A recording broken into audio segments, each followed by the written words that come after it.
Good morning, everybody. Good morning, Maya. Good morning. Great to be here. This is the official first day of the summer, so thank you for spending the morning with us here. We have, daylight saving just started. We slept 1 hour less. That I noticed. So we have, Maya has a lot of stories and experiences to share with us today, so we'll just jump right into it. So I'm Nadav Dray. I'm the Chief Strategy Officer at Anyclip. For those who don't know, Anyclip is a video AI company. We build like 21st century experiences for brands using video. And Maya, we can maybe start with an introduction. Absolutely. Hi, everyone. And thank you so much to Nadav for doing this with me. I'm Maya Kosovalic. I'm the VP of Ecom and Digital Innovation at NYX Professional Makeup.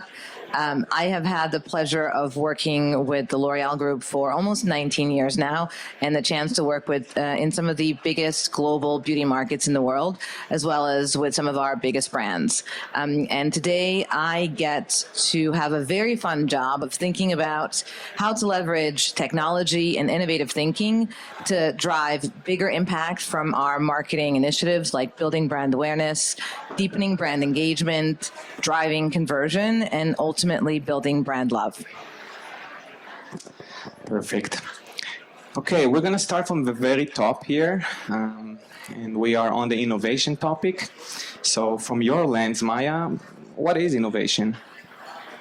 So I think specifically the use case, when we talk about innovation within NYX Professional Makeup, it's quite simply looking at either new or existing technology and using it perhaps in a different way to capture untapped business opportunity, to derive better business results. So in the examples that we'll be sharing later, I mean, we're looking at gaming as a way to drive significantly deeper engagement, which ultimately drives much more significant lifts in brand awareness, or looking at leveraging AI to drive hyper-personalization and automation. So it's really, it could be looking at new or existing tech that's applied in new ways to essentially 10x your business KPIs. I love 10x. I guess tying it to performance is always something we need to keep in mind. Right before us, there was the CMO of Jack in the Box, Ryan. He was talking about some gaming activations. I know that's something that you've been working on lately as well. Maybe we can start from there. Share with us the story about your latest gaming activation experience, and also, if you may, like, why gaming? Absolutely. So I think it's rooted in first of all, a brand DNA and brand equity. So NYX Professional Makeup, we are obsessed with providing our creator community with accessible tools for unstoppable self-expression, wherever they might want to self-express, whether that be IRL or IVL. And if we look at our primary consumer cohort, it's really Gen Z. And Gen Z has grown up in a very different way than millennials and beyond. So when we went to school and came home and had free time for unstructured play, I mean, I can ask you to raise your hand. What did you do in your free time? How many of you kicked the ball on the street or rode your bike or played with friends? Show of hands. Great. So the majority. And then today, you know, if you have kids, I'm sure that your kids are probably not doing the same thing. They're not out on the street by themselves, playing with their friends, enjoying life and experiencing things firsthand. They're usually either an organized, structured play with play dates or organized after school activities, or if they're like kind of pursuing unstructured play, gaming is often part of it.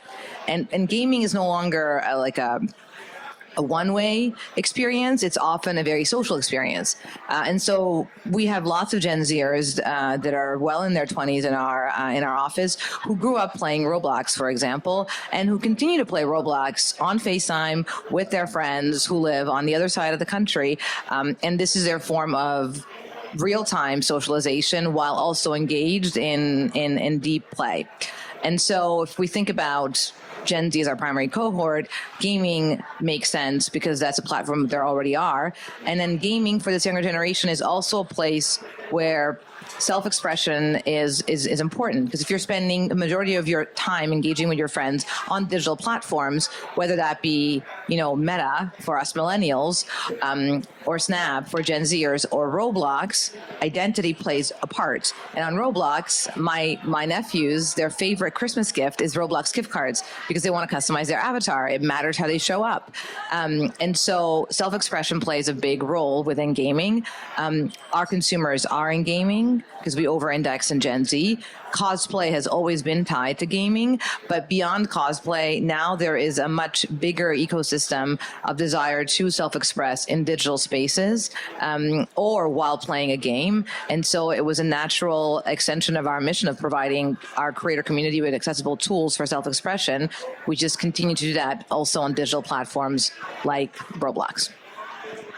Amazing. It really sounds like gaming is one of these domains where you can really create a more meaningful connection with your audience and let them engage in a more deep way. There was the last activation that you've been working on? Yes. So, and maybe not the last, but it's certainly one of the not so distant ones. I think we have a video, but it's basically for Halloween. NYX Professional Makeup is the #1 most mentioned makeup brand during Halloween. It's really our Super Bowl. And we have a fun collection every year. And this past year, we partnered with Universal to bring the Universal iconic monsters back to life as part of our collection called Monstar Bash. And so we partnered with Ulta, our #1 retailer, to create a deep, bespoke gaming experience for Halloween, inspired by Monstar Bash, where consumers could engage in different gameplay with the monsters in order to win free UGC items, to essentially be able to outfit their avatars for Halloween in the same costumes that they could outfit themselves in real life with NYX Professional Makeup. The point, though, is that by creating this experience, the lift on brand awareness from exposed versus non is astronomical. I mean, unlike any other digital advertising that you've ever seen. And so that's also why, again, gaming is extremely interesting. It's really a place where you can deepen engagement with your core audience, and also build a two-way relationship, because in the experience they're getting what they're looking for, which is free UGC items to outfit their avatars, to construct digital identity, and NYX Professional Makeup is the brand that's that they're engaging with, and that's providing this to them. And since we're on gaming, is there any other platforms that you've explored, other projects on the gaming domain? Yes, so we've actually explored quite a bit. We've been in gaming for, I don't actually remember how many years, but certainly before the metaverse craze.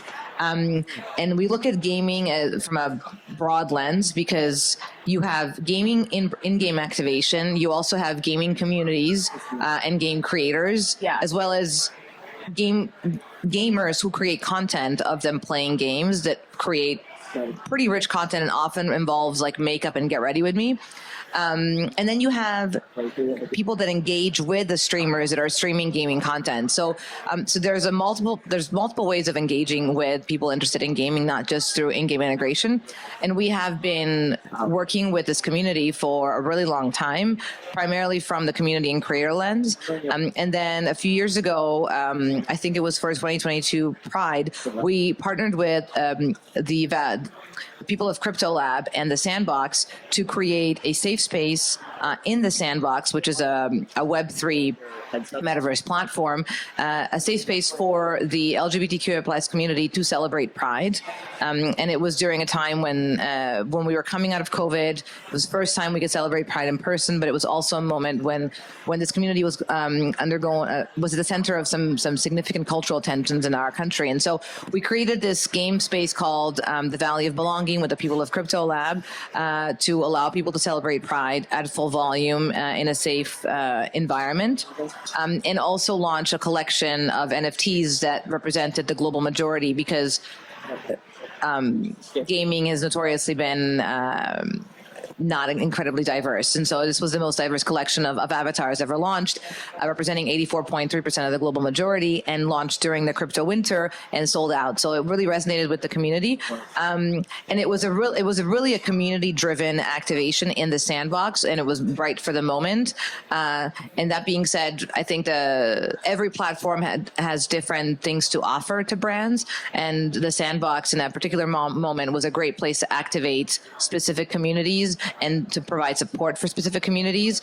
And then other platforms like Roblox provide a much more mainstream reach of the general Gen Z audience to go after. So those would be two gaming platform examples. And then of course we've engaged with Twitch and creators on Twitch, as well as with events like TwitchCon for a really long time.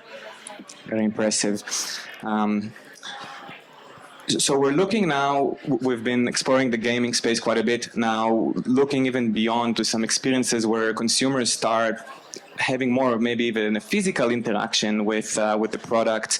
I know that one very exciting project you've had with augmented reality is one that you would like to share with us. Yeah, so actually we launched this project with Snap and with Team Arcadia, which is the innovation arm of Snapchat, and it was called Nick's Beauty Bestie. And really the idea here was, once again, we work very closely with Snap because our community loves Snapchat. We over-index in Gen Z. Gen Z loves Snap. But it really goes significantly deeper than that, because the Snapchat platform, because of its unique sort of entry point through the camera lens, really lends itself well to exploration and play with self-expression. And it's almost like if you watch somebody engage with Snapchat for the first time, there's this like magical moment of like wonder and play that's unlocked when they open the camera lens and discover the filters. And so we really wanted to like hone in on that and provide our creator community on Snapchat tools to explore and play with makeup even more. And one of the insights was that not everyone has access to professional expertise and tips. And as NYX Professional Makeup, our mission is to democratize access both to professional quality products and professional quality service. And so the idea with Beauty Bestie was to literally put a professional makeup artist in your pocket.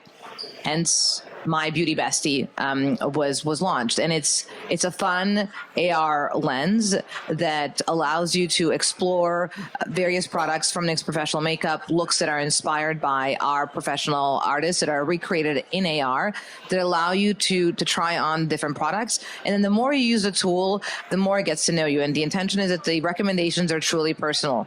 Sorry. There's a fly. The intention is that the recommendations are truly personalized. So they'll be personalized based on where you live, what the weather is like, what the day of the week is, what the time of day is, but also based on how you've engaged with the lens before. And so it can recommend to you looks and products just like your best friend would, and say like, hey, I've seen you like to wear a lot of liner. Try this look. Or I see that you like these colors. Try this look. And so this product was launched last year, and we're continuing to iterate on it. It's not a one and done ad product. We've really listened to users and tried to continue to hone in on the experiences most relevant for them, and kind of focus on that and remove the noise.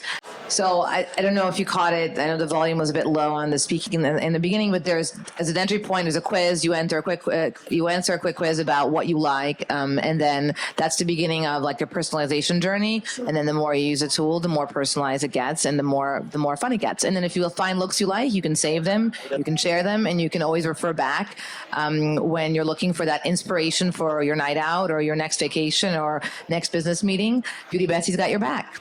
So that was actually our first single. It was an actual single that was recorded with like professional musicians for the Halloween collection, and then as part of the 360 activation, gaming was one of the elements. Amazing. And you know, we've been talking quite a lot about like this deep engagement, and you mentioned the results like up to the roof on the gaming and AR. But I'm wondering if we can challenge it a little bit and think about also the challenges behind working with like all these fragmented platforms, if you will, like the media fragmentation aspect of it. it sounds quite challenging when you're trying to reach the audiences of Roblox and then the audiences of Snap and then what else? Like, how do you even deal with having so many platforms in your marketing strategy? We're very tired. The freestyle. I mean, no, I know we were talking about that on our prep call, and the reality is, like 20 years ago, well, I guess almost 20 years ago when I started work, like it was pretty simple to create a launch plan. Like you had your TV spot, you had your print ad, you had your display, and you were all set. And now it's certainly gotten significantly more complicated and also significantly more interesting because there's a lot more things to do and play. So, I mean, there's a number of ways to go about it. I think knowing where your consumer is number one. So Snapchat obviously is a priority for us because they over-index with Gen Z. And there are other platforms beyond that are a priority, and the list is quite long. But then if you think about how to really get the right marketing message in front of the right consumer. I mean, what I'm really excited about is the developments in AI and companies that are coming out with tools to allow marketers to find the right creator for the right product, for the right target audience to deliver the right message to the right consumer and to result in the marketing KPI that we're looking for. And one of those companies is Rad AI that's leveraging artificial intelligence and numerous signals across the web to really match up the right brand with the right product with the right creator to get the message that's most likely to drive the desired marketing KPIs. And they're doing that in a matter of minutes instead of weeks, which it would take without leveraging AI. So it's definitely not easy, and I think there is hopefully light at the end of the tunnel with technology allowing us to automate a lot of the manual decision journey of where to go to deliver the right message to the right audience. I did prepare a whole different transition to go to AI, but I guess we are already there. So, okay, fine. We'll just continue with that. We couldn't continue this session without getting into artificial intelligence. This is quite a revolution that we're all experiencing. And if we're not there, it's happening already on so many aspects of our life and definitely on the marketing domain that we're here to talk about. So, personalization is one use case that AI can solve, right? It's what you mentioned and can help you with scale and so on.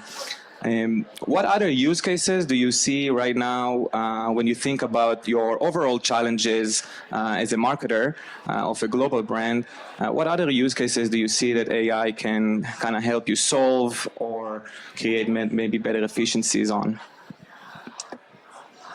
Yeah, so I mean, we're all very early stages in this process of figuring out how to leverage AI in the most impactful way. So I will say, and I realize I jumped to AI perhaps early, but on the fragmentation of media and marketing, I think innovation is one of the ways that we have figured out how to break through the clutter to derive better lift from our marketing dollars by doing things that have never been done before. Now, that is very labor intensive, and you can't do it on every platform with every campaign every time.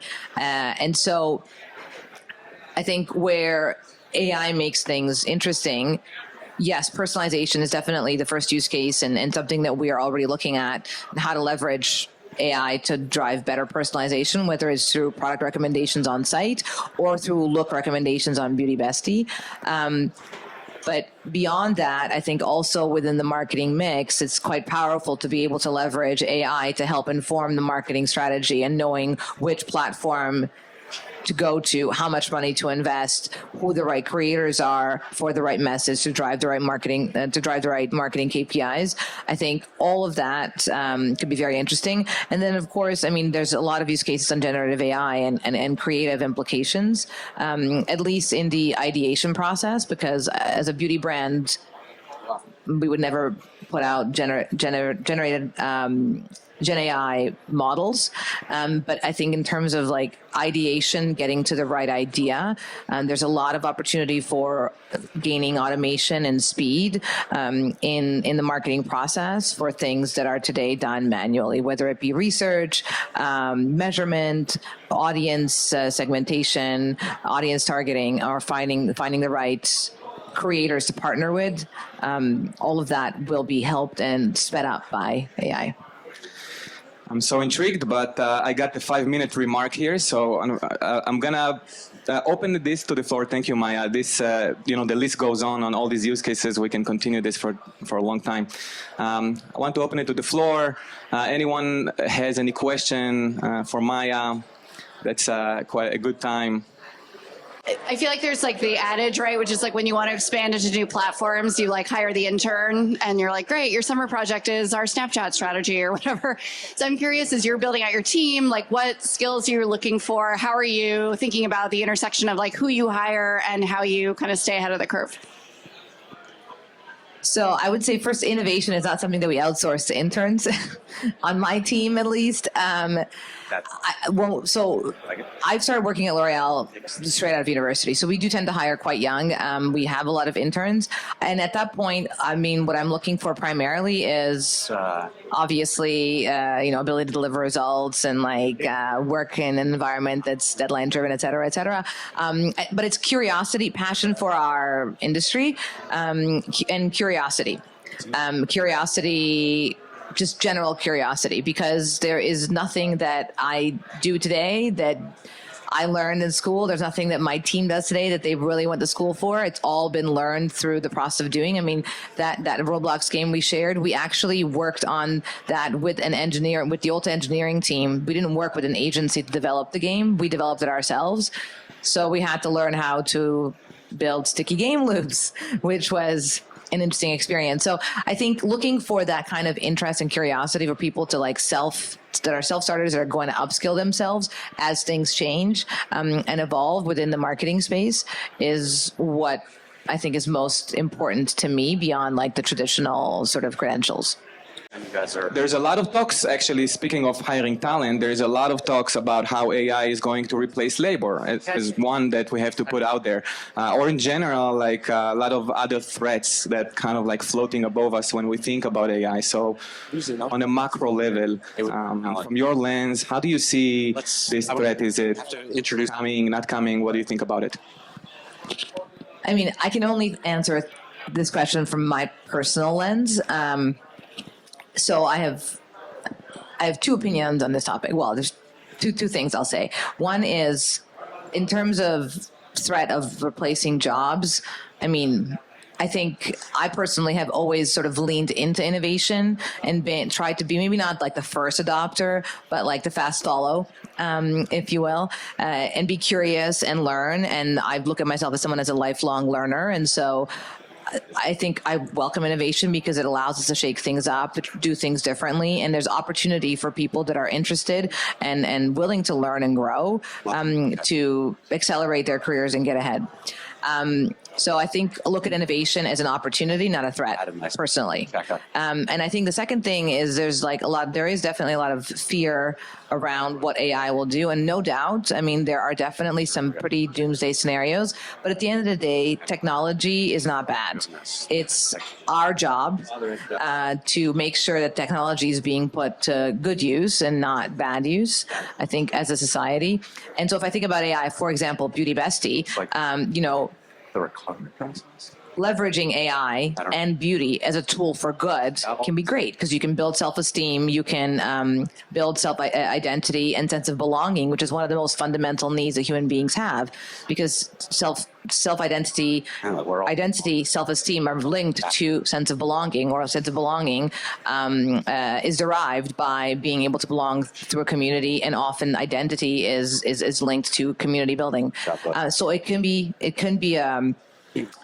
a source of good, but it can also be a source for bad. If you think about beauty if you don't have access to the tools or know-how or the product, it can also create a sense of otherness and sense of not fitting in, and that's very negative. So I think there's both positive and negative sides to both sides of the coin, and I tend to try and look at it on the positive side and say, how can we leverage this technology, in my use case, in partnership with beauty, to drive good instead of bad? And I think ultimately it's in our hands as a society to make sure that technology is put to good use and that we try to eliminate these sort of doomsday scenarios. Let's own it. Let's embrace it. I appreciate it. Thank you so much, everybody. Thank you, Maya, Thank for all you, of guys. this. Super insightful.